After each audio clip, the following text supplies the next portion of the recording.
Our top stories this week. Top US counterterrorism official Daniel Rosen was charged with using a communication device to solicit a juvenile for sex. In Alaska, a judge rules that the child protective industry can't warehouse kids in a mental hospital for indefinite stretches anymore. In California, lawmakers are trying to figure out what to do with all the foster kids who are doped up on psych meds. And in Ontario, Canada, a retired Court of Appeals justice has been appointed to investigate 5 years' worth of faulty drug tests that were used to snatch kids from parents and obtain criminal convictions. In Virginia, the legislature kills a bill to help 18-year-olds who aged out of foster care. In Utah, a proposed bill could eliminate neglect as a reason to snatch kids based on the subjective views of the beholder instead of clear-cut standards. In Vermont, Republicans and Democrats come together to support a child welfare reform package that would make it easier to snatch kids and harder to get them back. And in Nebraska, the legislature okays a $7 million emergency transfer for the child protective industry to cover a $15.7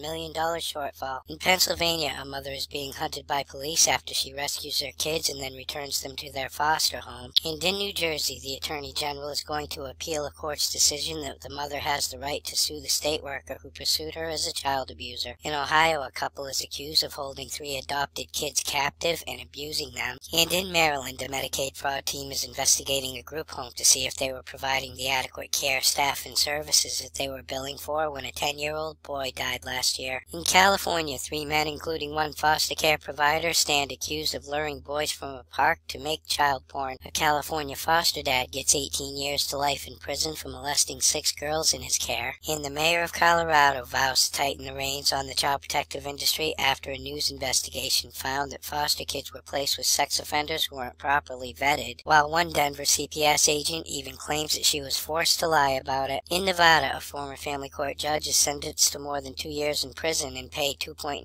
million restitution for his part in a fraud scheme. In Texas, the trial begins for a CPS agent who subjected a person to search and seizure that she knew was unlawful. Another Texas CPS agent was arrested for driving while intoxicated and resisting arrest. And in Australia, a social worker denies lying in court to protect herself. In Tennessee, a foster family is out of legal options for getting back a little girl who was returned to her real father. In England, a person who smoked electronic cigarettes was banned from adopting children by a social worker. It was recently reported that British police drew tasers on 400 children in 2013. And finally, tonight in New Jersey, a judge tells a lesbian couple that fatherhood can't be contractually erased and that they may have to share parental rights with him even though they only used him as a sperm donor. For these stories and all the latest dirt on the child protective industry, visit www.legallykidnapped.com. And until next week, this is Baby LK, over and out.